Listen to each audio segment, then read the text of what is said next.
Bradesco. Entre nós, você vem primeiro. Olá, boa noite. Boa noite.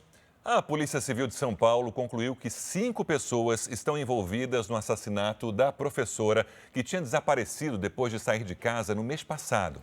Os investigadores prenderam hoje a ex-companheira da professora, suspeita de ser a mandante do crime. Ela teria inventado uma falha mecânica no carro para atrair a vítima. Fernanda Fázio chegou à sede do Departamento de Homicídios com a cabeça coberta ao lado de advogados. Ela é suspeita de mandar matar a ex-companheira, a professora Fernanda Bonin, com quem foi casada por 8 anos. Elas já não moravam juntas há 1 ano, mas dividiam a guarda de 2 filhos gêmeos. Conseguimos a identificação de outros indivíduos que também participaram do crime e chegamos à participação, à autoria, na verdade, né, como mandante, a senhora Fernanda Fázio. A professora Fernanda Bonin desapareceu no dia 27 de abril, depois de sair de casa, na zona oeste de São Paulo, para ajudar a ex-companheira e as crianças, que supostamente estavam num carro quebrado. O corpo dela foi encontrado no dia seguinte com sinais de estrangulamento na zona sul da capital paulista. Câmeras de segurança registraram o momento em que um homem e uma mulher abandonaram o carro da professora no dia do desaparecimento.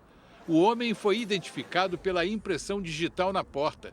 João Paulo Burquim foi preso e apontou a participação de Fernanda Fázio no crime. A gente localizou com ele a roupa que tanto ele como a roupa que a mulher utilizava quando abandona o veículo. Na semana passada, Fernanda Fázio prestou um depoimento de quase 3 horas aqui mesmo no DHPP, na condição de testemunha. Mas hoje, o mandado de prisão preventiva expedido pela Justiça contra ela foi por feminicídio. Numa entrevista coletiva, os policiais confirmaram que Fernanda Bonin foi capturada pelos assassinos no mesmo local onde a ex-companheira simulou problemas no carro. O que a polícia ainda não sabe dizer é a motivação do crime. A professora tinha um seguro de vida no valor de R$400 mil.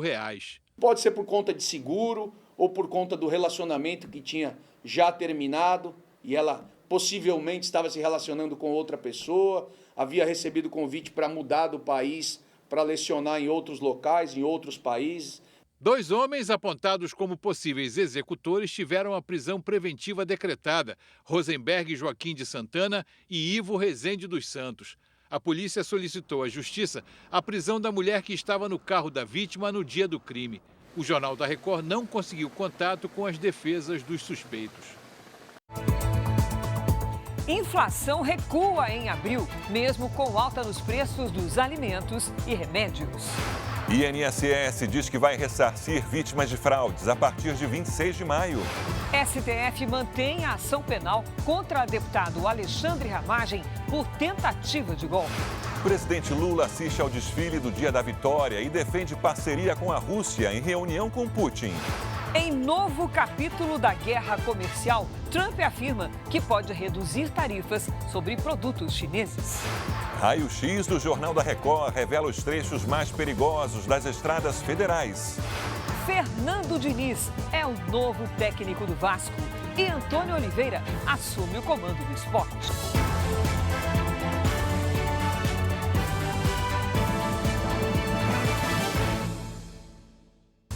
Oferecimento Bradesco, cartões de crédito com benefícios de estrela de cinema.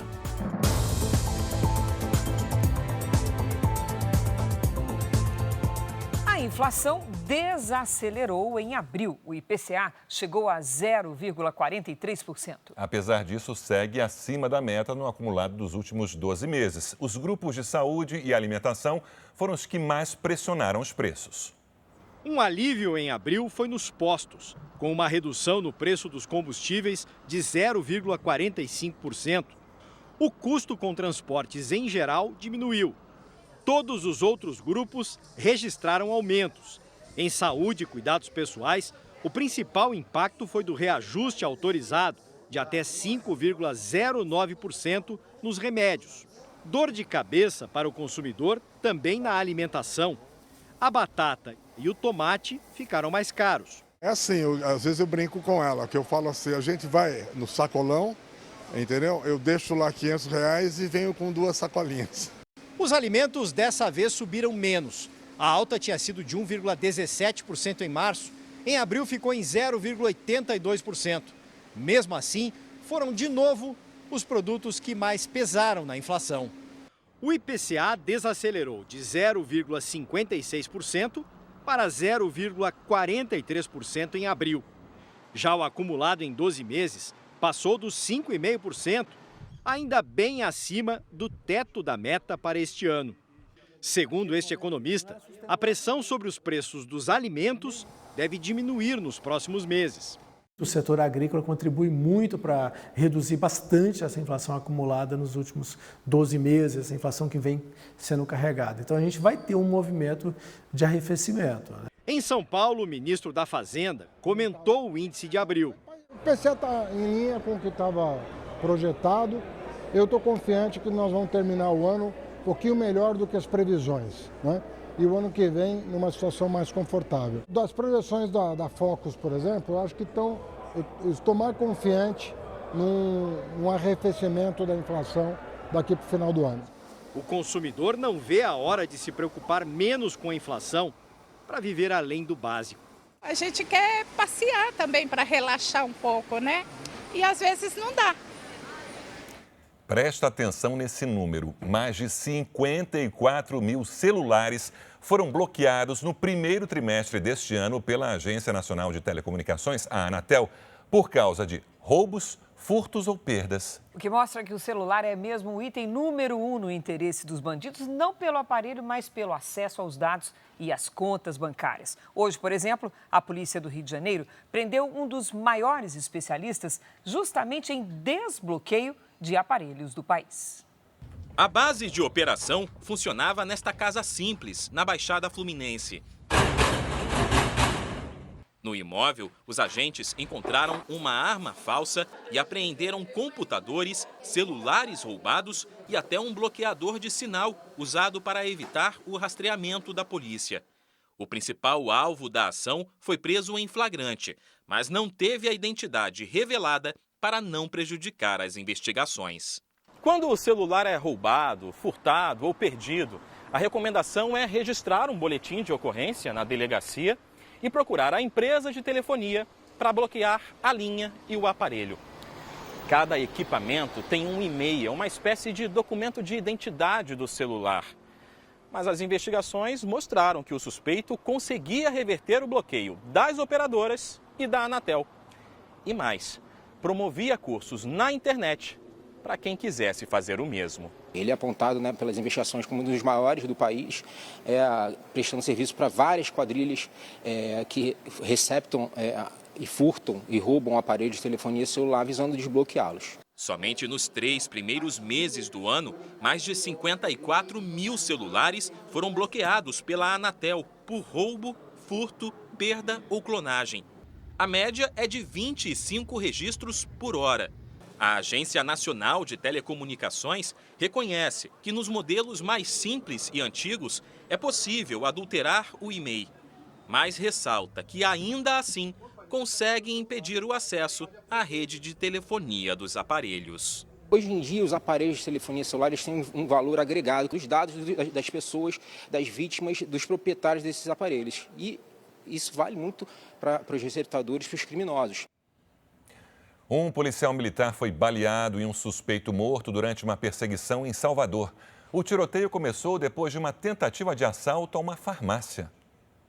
A imagem mostra um homem armado arrastando uma mulher no meio da rua. Ela é funcionária de uma farmácia que havia sido assaltada minutos antes. Na sequência, 2 policiais perseguem o criminoso, que foge em direção à orla de Salvador. Neste outro vídeo, é possível ver o intenso tiroteio entre o suspeito e os PMs. Um policial consegue conter o assaltante. O criminoso não resistiu. Já o soldado não corre perigo. O policial não teve outra alternativa, senão atirar para tirar ele de combate, porque ele poderia atingir várias outras pessoas. O suspeito era um adolescente de 17 anos. Ele estava com mais uma pessoa no assalto à farmácia. O segundo suspeito ainda não foi localizado. Durante o confronto, um dos disparos atingiu a janela de um ônibus. Os estilhaços feriram uma passageira. A mulher foi atendida pelo SAMU e passa bem. A polícia afirmou que a segurança foi reforçada na região. Agora veja que bela iniciativa. Crianças e adolescentes em tratamento contra o câncer não precisam interromper os estudos durante a internação. Em São Paulo, 4 hospitais públicos têm estrutura de ensino. As aulas são adaptadas para a condição de cada aluno. Revisar tarefas, ler textos, fazer contas, coisas de escola. Mas a sala de aula da Maju, por enquanto, é no hospital. Há 3 anos, ela trata de um câncer neste hospital em São Paulo. Se a gente não tivesse escola, a gente ia só ficar dentro do leito e não ia aprender nada. A gente pode brincar, estudar, tudo ao mesmo tempo. Para a mãe, as aulas fazem a menina ter ainda mais esperança no tratamento. Porque além dela aprender a ler e a escrever, ela esquece um pouco do problema. Aqui onde se cuida da saúde, também se cuida de sonhos. Letras, números, livros, cadernos e professora. A Andréia foi quem ensinou a Maju a ler. Tem lição de liberdade mais bonita do que essa? Cada uma pega um aluno para fazer esse acompanhamento e aí eu ganhei a Maju de presente. Eu me sinto muito honrada de fazer parte dessa história. Crianças e adolescentes internados em hospitais têm, por lei, o direito de estudar. Para ter acesso, os pais ou responsáveis podem procurar a direção do hospital ou a Secretaria de Educação. Professores capacitados adaptam as aulas conforme a condição de saúde de cada aluno. Na cidade do Rio de Janeiro, 14 unidades públicas de saúde têm estrutura para estudos. Em Salvador, um hospital exclusivo para crianças em tratamento contra o câncer também tem salas de aula. Na capital paulista, 4 hospitais públicos atendem 347 alunos. Neste aqui, 8 professores da rede pública se dedicam aos alunos pacientes. Nós entramos em contato com as escolas de origem, pegamos esse material, flexibilizamos, deixamos mais lúdicos e os professores ministram essas aulas aqui. E aí, ao retornar à escola de origem, essas crianças elas acabam não tendo tanto prejuízo e acompanham os seus amigos também. Isso é importante para essas crianças e adolescentes. O bolinho ficou cheiroso, dourado e cheiroso. E a avó o colocou na janela para esfriar. Muito bem, parabéns. Por mais iniciativas assim. Parabéns mesmo, né? Depois de 2 dias com chuvas intensas no Rio Grande do Sul, o Instituto Nacional de Meteorologia retirou o alerta de temporais severos para o estado. Em Cachoeira do Sul, a 200 quilômetros de Porto Alegre, 2 pessoas foram resgatadas em um carro arrastado pela correnteza. E mais de 600 raios foram registrados na região de Santa Maria. Parte da rodovia RSC 377, que liga Novo Cabrais e Paraíso do Sul, foi interditada. Em Soledade, cerca de 100 residências foram destelhadas. Segundo a prefeitura, a força dos ventos provocou queda de energia em quase todos os bairros. Houve alagamentos em Porto Alegre. As ruas também ficaram alagadas em Canoas. Apesar dos temporais terem diminuído, as autoridades continuam em alerta. O que preocupa agora é o nível dos rios que cortam o estado e podem inundar por causa do acumulado de chuva dos últimos dias. Segundo a Defesa Civil, há risco de alagamentos pontuais, enxurradas e principalmente deslizamentos às margens de arroios e córregos. Hora de conversar com a Lidiane Sayuri. Oi, Lid, boa noite. Quando é que essa chuvarada vai dar uma trégua? Na região sul, amanhã, Cris. Boa noite para você. Sérgio, boa noite. E boa noite para você de casa. A frente fria avança neste sábado e volta a deixar o tempo firme e sem chuva na região sul do país. Em Porto Alegre, dia ensolarado e temperaturas baixas. Faz apenas 22 graus. Em Belo Horizonte, no Rio de Janeiro, muito sol e calor, com máximas entre 29 e 36. Em São Paulo, o dia começa quente. A tarde esquenta até os 29 graus e à noite tem previsão de pancadas com raios e apenas 19 graus. No domingo, chove o dia todo. As temperaturas serão invertidas. A máxima de 19 graus será registrada na madrugada. Na segunda, friozinho e tempo mais seco. Hoje, vários municípios gaúchos registraram toda a chuva esperada para o mês de maio. Neste momento, a chuva segue intensa em todo o Rio Grande do Sul. Amanhã, a frente fria avança para o sudeste, com chuva em São Paulo e em Mato Grosso do Sul. Temporais pontuais podem ocorrer no Vale do Ribeira. Entre Mato Grosso, Goiás e Minas Gerais, tempo firme e quente. Na região norte, chove forte no Amazonas e no Amapá. Sábado, com 21 graus em Curitiba, 32 graus em Vitória, 34 em Cuiabá, 30 em João Pessoa e até 31 em Belém. Tempo delivery. O Israel é de Cabedelo, na Paraíba. O Israel. Pelo menos até segunda, pouca coisa muda. O sol aparece, à tarde tem chance de chuva rápida e as máximas chegam até os 30, 31 graus. A Samanta, da ilha de Paquetá, no Rio de Janeiro, quer saber como vai ficar o tempo no Dia das Mães. Bem-vinda, Samanta! No fim de semana, muito sol, sem chuva. As máximas variam entre os 34 e os 35 graus. Perfeito para aproveitar em família. Poste sua mensagem nas redes sociais com o nome de uma cidade e a hashtag você no JR e participe. Cris, Sérgio. Obrigado, Lide. Veja ainda hoje, levantamento do Jornal da Record mostra as estradas federais com mais acidentes com mortes no Brasil. E a seguir, vítimas de fraudes do INSS já têm data para começar a receber o dinheiro de volta. O INSS vai devolver 292 milhões de reais para aposentados.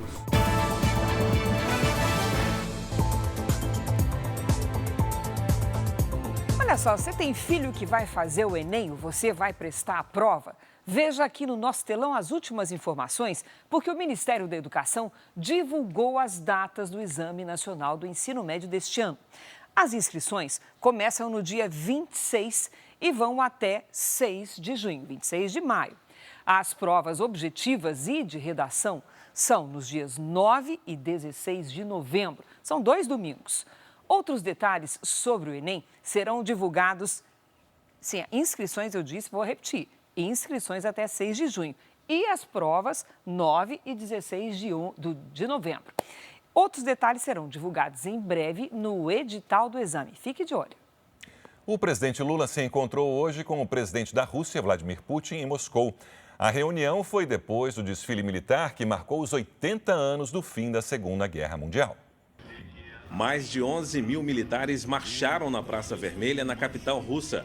O desfile contou com a participação de 13 países, incluindo soldados russos que lutaram na Ucrânia e integrantes da Guarda de Honra da China. A data celebra a derrota da Alemanha nazista pelos aliados em 9 de maio de 1945. Neste ano, o evento também serviu como uma forma de a Rússia mostrar ao Ocidente que não está isolada. Mais de 20 chefes de Estado, entre eles o presidente Lula, acompanharam a cerimônia. Nos prédios, atiradores de elite estavam posicionados. O anfitrião, o presidente Vladimir Putin, homenageou os veteranos e as vítimas da Segunda Guerra Mundial e afirmou que o país foi e continuará sendo uma barreira indestrutível contra o nazismo, a russofobia e o antissemitismo. Nazismo, russofobia, antissemitismo. A pedido de Putin, a reunião com o presidente Lula durou 1h30. Para outros chefes de Estado, costuma ser de 30 minutos. Brasil e Rússia, que fazem parte dos grupos econômicos do G20 e dos BRICS, registraram no ano passado um fluxo comercial equivalente a 70 bilhões de reais. No encontro de hoje, os dois líderes reforçaram o pacto em defesa do multilateralismo, que defende a participação de vários países em discussões importantes. E analisaram estratégias conjuntas para enfrentar a guerra tarifária no comércio internacional. Lula também discutiu com a Rússia investimentos na área energética.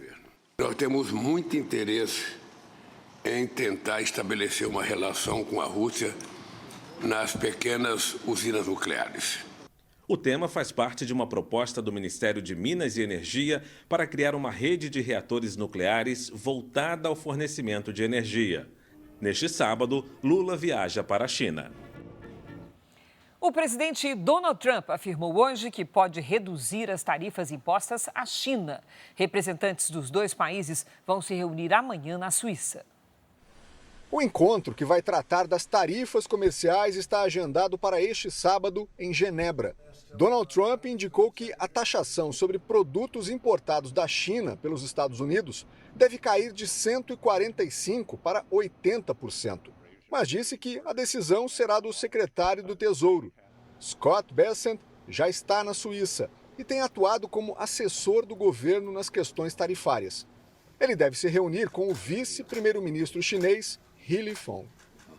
A secretária de imprensa da Casa Branca destacou que a redução não será unilateral. Precisamos de concessões da China também, disse Caroline Levy. Esse será o primeiro encontro entre autoridades americanas e chinesas na busca de novos acordos comerciais desde que a China retaliou os produtos dos Estados Unidos com taxas de 125%. A medida provocou uma queda de 21% nas exportações chinesas para o território americano no mês de abril, na comparação com o mesmo mês do ano passado.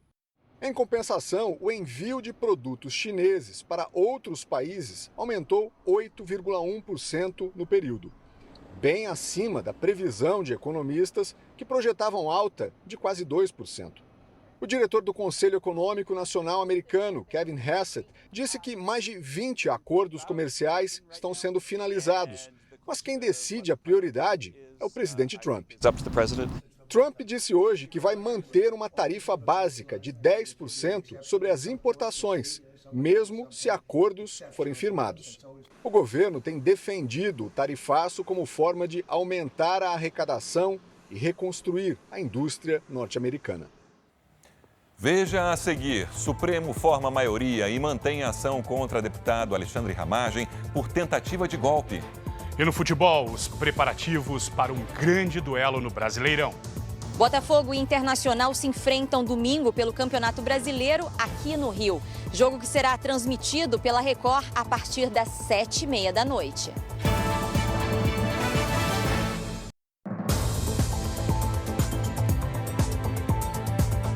A BR-116 é a rodovia mais perigosa do Brasil. Nos primeiros 4 meses do ano, 531 pessoas morreram em acidentes ao longo da estrada que corta 10 estados. E adivinha, segundo a Polícia Rodoviária Federal, a imprudência dos motoristas é a principal causa de acidentes. Viajar não traz boas lembranças para a família de Pamela e Moisés. A mãe deles foi uma das 41 vítimas do acidente que envolveu uma carreta, um carro e um ônibus em Minas Gerais. Eu tenho pânico, né? Eu tenho medo, né? Porque a minha mãe saiu daqui para passear, né? E a vida dela foi ceifada, né? Domingo agora é Dia das Mães, o que eu vou fazer?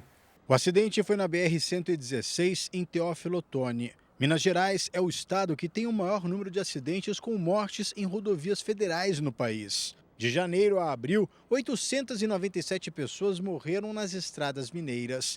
No Paraná, foram 871 mortes. E na Bahia, 543. No total, houve 133.269 acidentes nas BRs do país. Do começo do ano até o final de abril, mais de 6.000 pessoas morreram em estradas federais em todo o país. Dados apurados pelo Jornal da Record mostram que a BR-116 é a mais perigosa, com 531 mortes, uma média de 4 por dia. A rodovia corta 10 estados e liga o Ceará ao Rio Grande do Sul.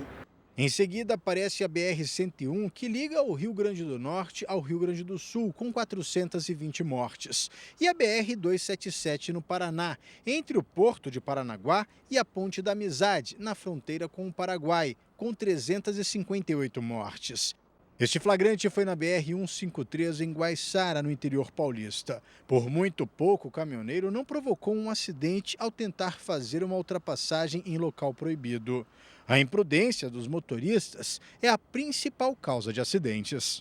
Quando é uma falta de reação é porque o condutor não estava prestando atenção na rodovia como deveria, seja porque estava mexendo no celular ou seja porque ele estava sendo imprudente, excedendo o limite de velocidade e com a velocidade alta ele não consegue ter uma reação. De acordo com o vice-presidente da Comissão de Trânsito da OAB de São Paulo, a punição deve levar em conta o histórico do motorista.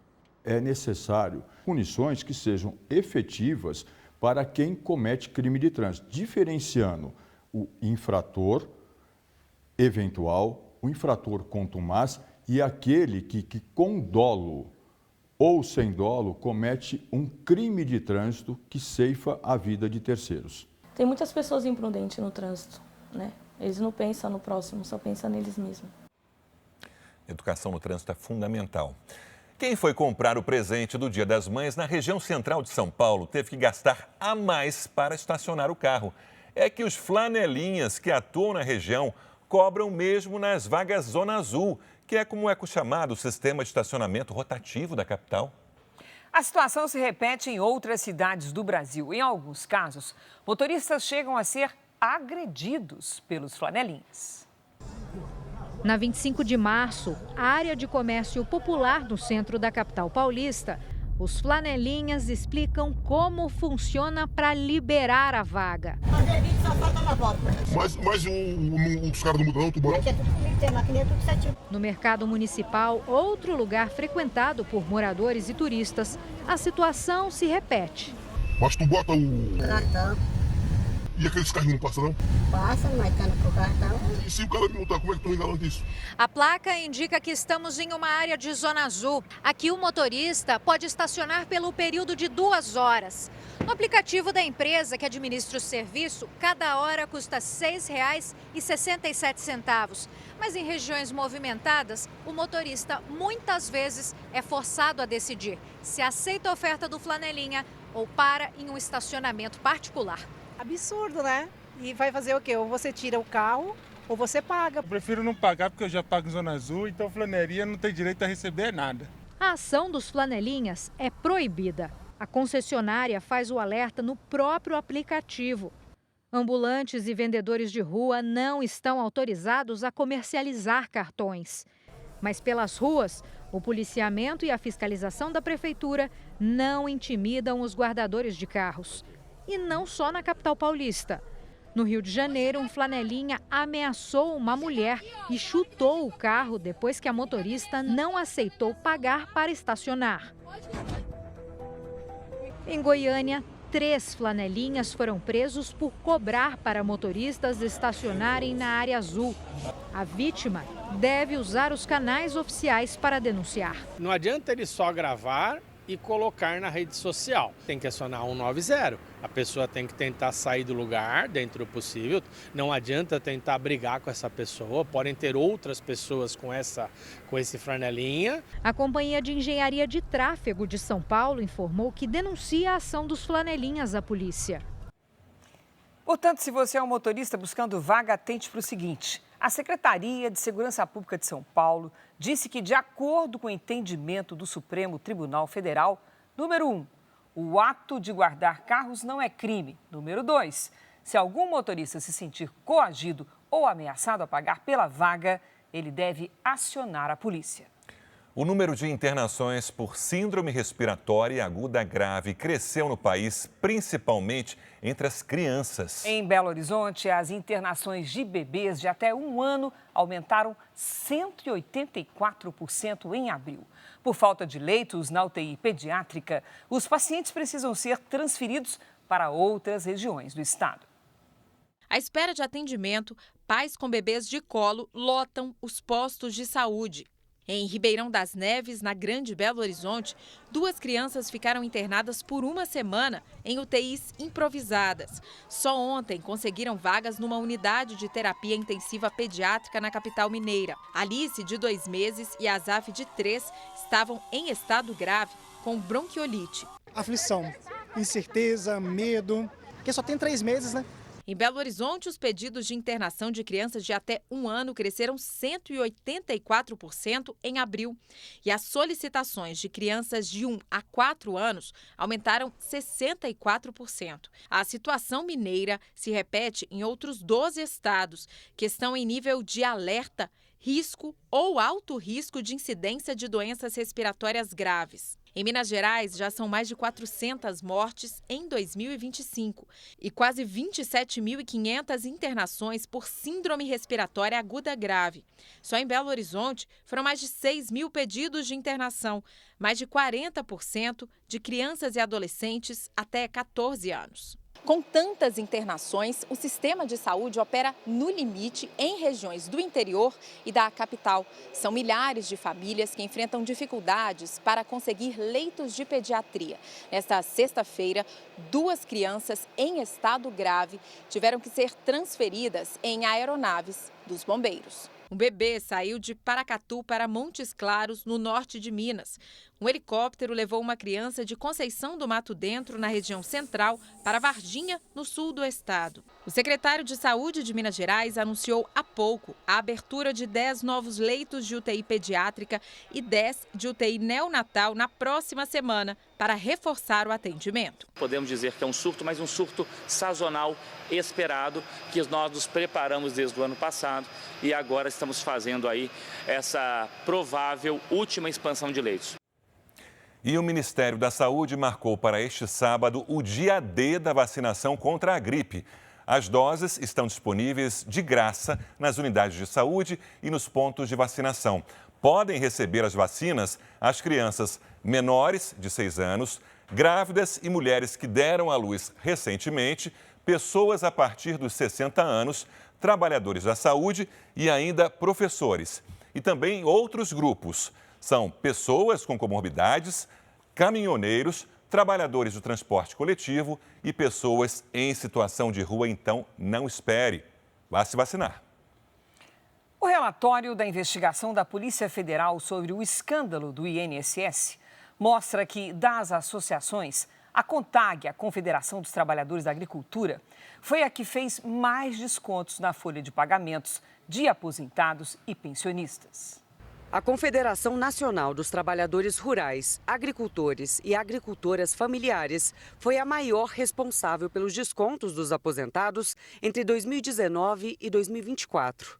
Ao todo, foram mais de 2 bilhões de reais. O documento de quase 2.000 páginas da Polícia Federal destaca que, em 19 municípios, quase todos no Nordeste, os descontos atingem mais da metade dos aposentados. Em 3 dessas cidades, mais de 80% têm mensalidades descontadas pela entidade. A Polícia Federal reforçou que a demanda da CONTAG tinha por objetivo que o INSS realizasse o desbloqueio em lote e automático dos benefícios, permitindo a implementação de descontos de mensalidades associativas, em um cenário de inexistência de qualquer tipo de controle pelo INSS. A Controladoria Geral da União concluiu que a situação é agravada pelo fato de o público-alvo ser idoso, a maior parte residente na zona rural, sem transporte próprio e que possui dificuldades de acesso à internet e de deslocamento até uma agência do INSS para atendimento. Um dos casos destacados é o de um aposentado do Amazonas. Ele mora em Manacapuru e estaria vinculado à Associação de Desenvolvimento Rural Família Feliz, que atua em colaboração com a CONTAG. O detalhe é que a entidade é sediada na cidade de São Gabriel da Cachoeira, a quase 1.000 quilômetros de distância, com trechos apenas por rios. A investigação apontou que é improvável que um aposentado de 78 anos fosse percorrer tamanha distância para se associar, assim como é improvável que funcionários da entidade fossem percorrer tantos quilômetros em busca de associados. Enquanto a investigação avança, o governo define como será a devolução do dinheiro. O ministro da Fazenda disse que avalia a quantidade de recursos bloqueados de cada associação para fazer o ressarcimento. Nós vamos fazer um balanço dessas iniciativas que a Advocacia Geral da União está tomando, a Controladoria Geral da União está tomando, justamente para fazer com que quem tem que pagar a conta é quem cometeu o abuso, quem cometeu a fraude. No fim da tarde, a Justiça Federal acatou uma ação popular e autorizou o bloqueio dos descontos da CONTAG que não tenham autorização prévia. A medida veio depois da Advocacia Geral da União deixar a entidade de fora do pedido de bloqueio de bens das associações envolvidas no escândalo para dar início à devolução do dinheiro. A CONTAG diz que todos os descontos foram autorizados. A regularidade do desconto exigiu a autorização assinada pelo beneficiário, a ficha de filiação ao sindicato e o documento de identidade pessoal. Veja o tamanho dessas fraudes do INSS. Elas atingiram cerca de 4 milhões de pessoas em todo o país. Em São Paulo, em uma mesma casa, pai e filho tiveram descontos irregulares por mais de 2 anos. Os olhos desse aposentado de 72 anos já testemunharam muita coisa. Márcio Aides garante, nunca pensou que viveria uma situação como essa. Há 2 anos, descontos de R$ 45 começaram a aparecer no extrato do INSS. Espero que eles paguem, né? Porque é dinheiro nosso que eles pegaram lá, né? O filho dele, Cristiano, é aposentado por invalidez. O desconto para ele vinha sendo de R$ 81.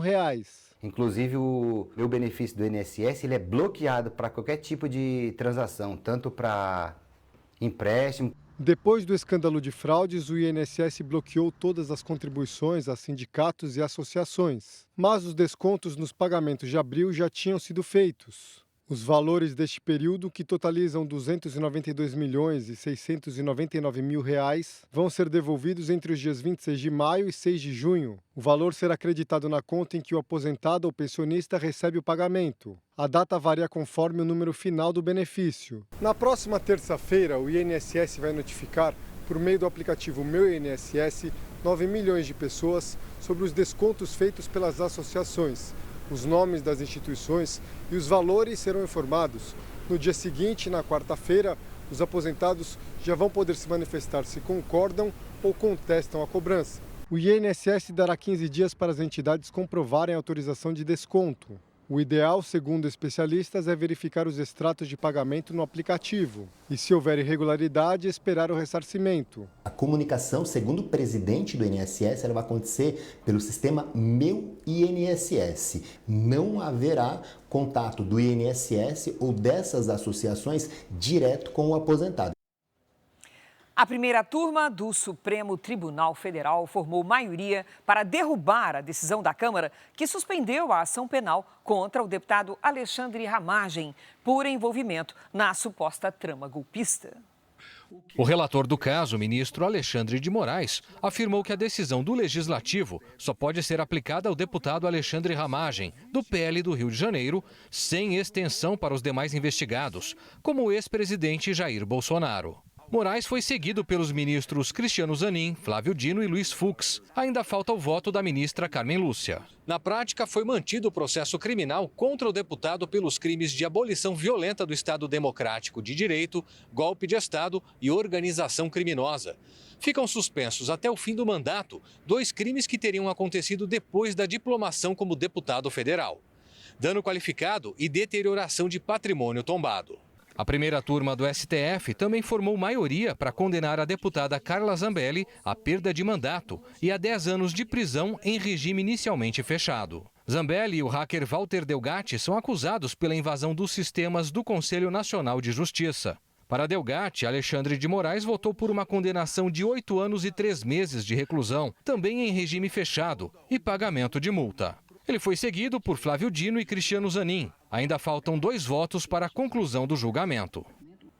No Pará, técnicos concluíram a retirada do óleo da embarcação que tombou no rio Caeté no início da semana.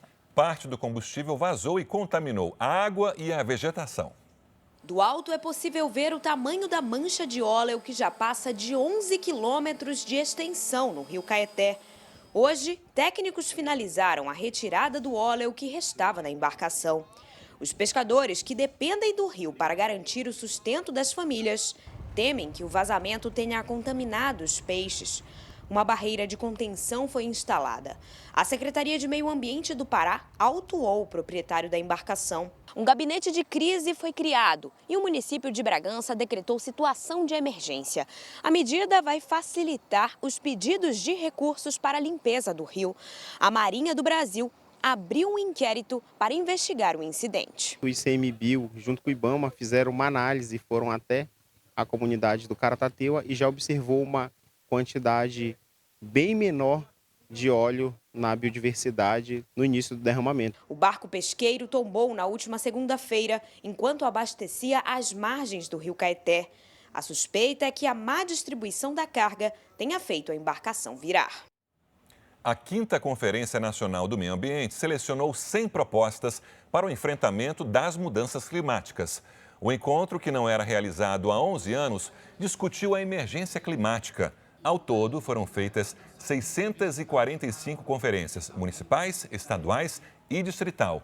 A ministra Marina Silva participou do encerramento em Brasília.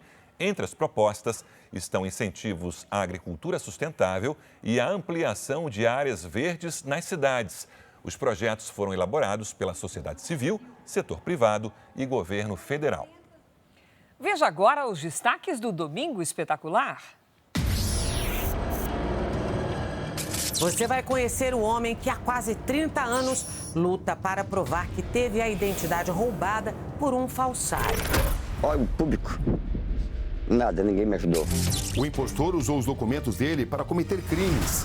Como ele descobriu dentro de casa ajuda para resolver esse problema?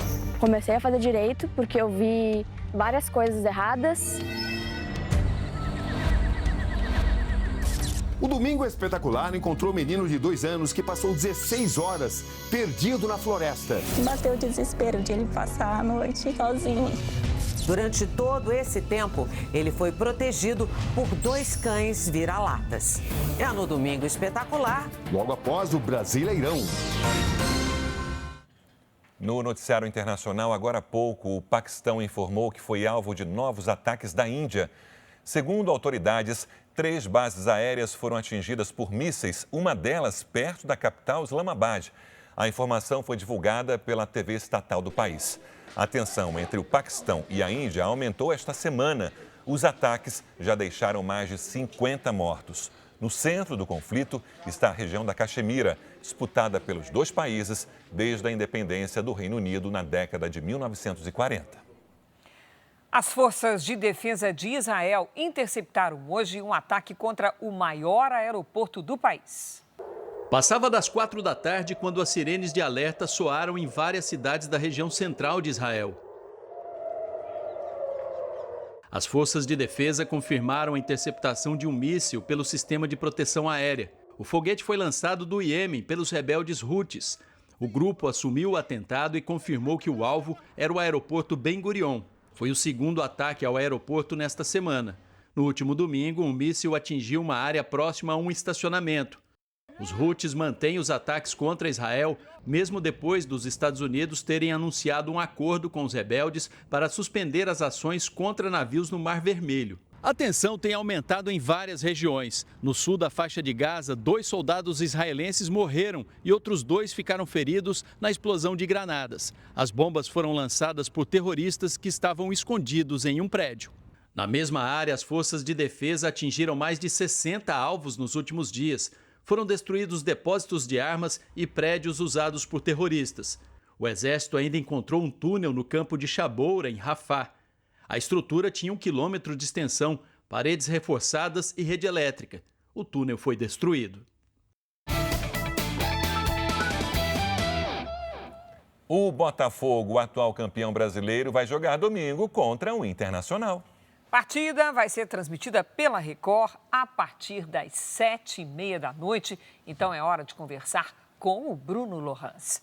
Oi, Bruno, boa noite. Já ficou claro que os 2 times vão precisar se recuperar aí na tabela de classificação, não é mesmo? Pois é, Cris, até para surpresa de muita gente. Boa noite a você, boa noite, Sérgio, boa noite a quem acompanha o JR. Neste momento, Botafogo e Internacional estão distantes da liderança, mas ainda é começo de campeonato.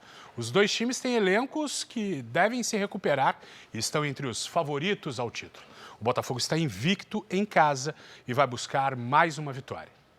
Manhã agitada no centro de treinamentos do Botafogo. O atual campeão brasileiro quer sair da incômoda 12ª posição na tabela do Brasileirão. Se depender dos jogadores, a derrota para o Bahia na última rodada faz parte do passado. E o momento agora é de virar o jogo contra o Internacional. A vitória na quarta-feira pela Libertadores deu um refresco na relação com os torcedores. Aqui a gente é bem forte, né? Quando joga com qualquer time do Brasil ou de fora, o Botafogo sempre consegue bons resultados. Torcida para ser pelo menos 2-0 para levantar a moral do time para a próxima fase aí da Libertadores. O Botafogo vai enfrentar o Internacional aqui no estádio Newton Santos. Esse vai ser o primeiro confronto entre os dois times após a vitória na penúltima rodada do Brasileirão do ano passado, que praticamente deu título ao Botafogo. O jogo foi 1-0, com gol de Savarino, que será um dos desfalques da partida deste domingo. Além do meio-campo venezuelano, outros 4 jogadores vão ficar de fora contra o Colorado. São eles Alexander Barbosa, Matheus Martins, Bastos e Mastriani. O atacante teve uma lesão na coxa esquerda e vai ficar de fora por pelo menos 2 jogos. Mesmo com as ausências, o lateral esquerdo do Botafogo está confiante para vencer o jogo no domingo de Dia das Mães. A gente está muito feliz de voltar a jogar no Newton Santos e também em especial o Dia das Mães. Vai ser muito importante também, eu acho que todas as mães dos jogadores vão estar presentes e que a gente possa sair vitorioso. O Vasco e o Sport oficializaram hoje a contratação dos seus novos treinadores. Depois de uma longa negociação, o Vasco anunciou Fernando Diniz. O ex-técnico do Fluminense e da Seleção Brasileira assinou o contrato até o final do ano que vem. Ele volta a São Januário depois de 4 anos. Diniz vai começar os treinamentos na segunda-feira.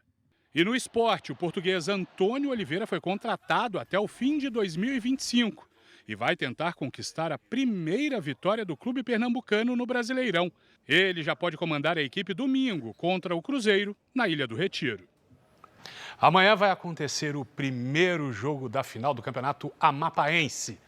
Trem e Oratório vão disputar o título. O jogo será transmitido pela TV Equinócio, afiliada da Record no Amapá, às 4 da tarde. Você não pode perder, hein? Quem estiver na região vai assistir. O torcedor brasileiro ganhou mais um motivo para acreditar que o italiano Carlo Ancelotti será o próximo técnico da seleção. Os rumores aumentaram depois que o Bayer Leverkusen, da Alemanha, confirmou que o técnico Xabi Alonso vai deixar o clube ao final da temporada. O espanhol é o principal cotado para ser o futuro técnico do Real Madrid. Ele assumiria a vaga de Carlo Ancelotti, que deve anunciar a saída da equipe neste domingo, depois do clássico contra o Barcelona. Hoje, torcedores exibiram faixas no centro de treinamento do Real Madrid em tom de despedida para o técnico italiano. O cobiçado troféu do Mundial de Clubes da FIFA, que vai ser disputado em junho nos Estados Unidos, chegou a São Paulo e vai ficar exposto até domingo na sede do Palmeiras. Ela já está na sala de troféus do Palmeiras. Mas calma, ainda falta um mês para a estreia do time no Mundial de Clubes. A presidente Leila Pereira recebeu a taça e falou sobre a possibilidade de conquistar títulos nesta temporada. Mas eu não tenho dúvida que o Palmeiras vai continuar competindo na ponta, porque quem está competindo lá em cima tem mais possibilidade de conquistar os títulos. O líder do Brasileirão, com 16 pontos, tem um clássico pela frente, diante do São Paulo, no domingo. Acho que dá pra gente vencer, sair com mais 3 pontos e continuar essa caminhada aí até o Mundial. Tem que ir para cima, não tem que... É pressão neles os 90 minutos. Por conta de um show, o Choque Rei vai acontecer na Arena Barueri. Já o Allianz Parque, estádio palmeirense, será palco do jogo entre Santos e Ceará na segunda-feira. O Peixe é o penúltimo colocado na tabela e conta com um reforço de peso, que foi apresentado oficialmente para tentar sair da zona de rebaixamento. Com a minha experiência, com o meu estilo de jogo, ou seja, dentro ou fora de campo, da maneira que eu puder ajudar os meus companheiros, é o que eu vou fazer. O outro grande clube paulista, o Corinthians, vai entrar em campo amanhã contra o Mirassol, fora de casa. E no domingo, a partir das 7h30 da noite, a Record, o R7 e o Play Plus vão transmitir Botafogo e Internacional pela 8ª rodada do Brasileirão. A partida vai ser disputada no estádio Newton Santos, no Rio de Janeiro. Cris, Sérgio. Valeu, Bruno. O Jornal da Record termina aqui. À 00:30 tem mais JR e você pode conferir a edição de hoje na íntegra no Play Plus e em todas as nossas plataformas digitais. E lembre-se, a programação da Record está disponível ao vivo e de graça no Play Plus. Você fica agora com a novela Força de Mulher. E logo depois de Reis, tem o reality Power Couple. E em seguida, você fica com Quilos Mortais. Não perca! Boa noite, bom final de semana para você. Feliz Domingo das Mães e até segunda.